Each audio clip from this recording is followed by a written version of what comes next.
First things first, our top story this morning, Milwaukee in Brooklyn last night. Bucks, Nets, two former MVPs, Giannis and KD facing off. Maybe one of the best games of the season, and from one of the best players this season, Giannis. 44, 14, and 6. Just a brilliant performance from him. Bucks get the win over Brooklyn, and the cherry on top, cherries are overrated. He now sits just behind LeBron in the race for the scoring title. NBA champ Antoine Walker with us this morning. But Broussard, I want to start with you. What did Giannis's performance last night do for his MVP case? Oh, I can't wait. It was an earthquake, Jenna. An earthquake. All right, you guys know I was on here Wednesday, and I said Joel Embiid is atop my MVP vote ballot right now. I did leave room to change because we got a lot of basketball left. And I got my ballot earlier in the week, and they're due April 11th. And this is why I wait until close to the deadline to make my votes, because things happen. Things change, especially when, guys are so close. Embiid, Giannis, Luka, and Jokic lurking. Like, it's very close. And so what happened last night, and not just last night, but the game before, has moved Giannis Antetokounmpo as my MVP frontrunner now. He is now ahead of Joel Embiid. I got to give it to him. Look, I talked about, now again, it's not written in stone, but it's going to take a heck of a lot to move Giannis off number one, Twan. Because here's the thing. The last two games, they faced the two other teams that many people think are the best in the East, two contenders, Philadelphia and Brooklyn. And Giannis has not only averaged 42, 14 rebounds, and 6 assists on 67% shooting, but he's made the game-winning plays. The block shot on Embiid, obviously another MVP candidate. And then last night, of course, the things people say he can't do. The reason that some current players and former players still don't give him the props he deserves. He can't shoot the three. Well, he hits a three-pointer to tie the game at the end of regulation. He can't shoot free throws. Well, he hits 2 free throws to win the game last night.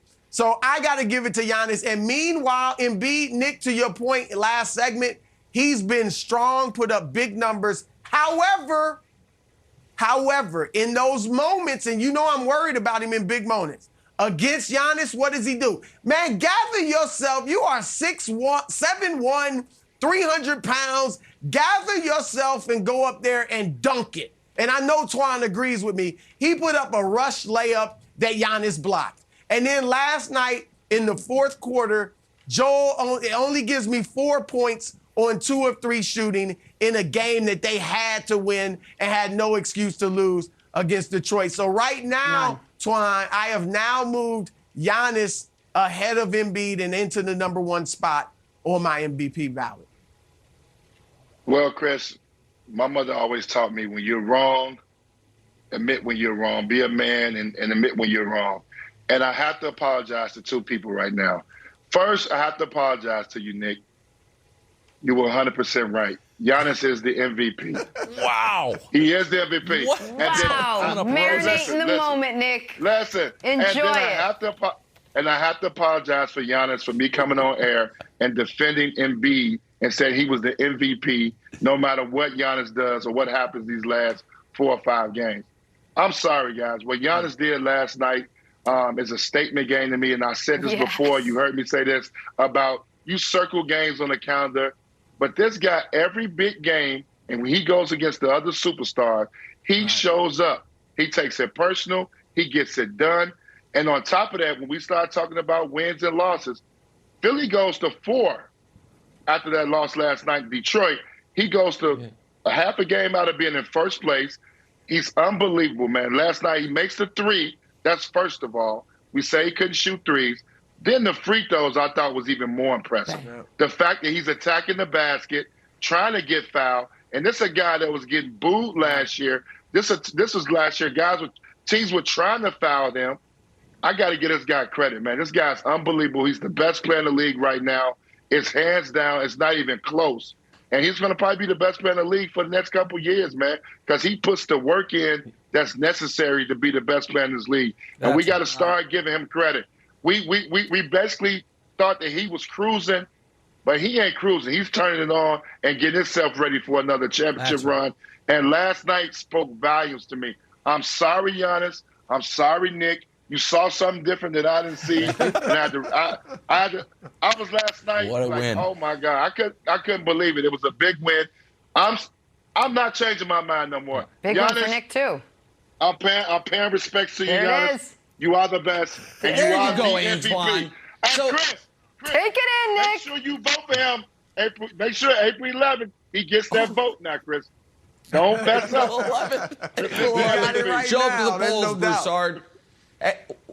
Wilds. I'm just I not wanna- giving. I wanna I'm say just not something to you, giving my Nick friend. the credit like you, Twan. I'm not giving Nick the I credit. had to. No, You of know course how not. Listen, the Yeah, we ladder. Hey, Yeah.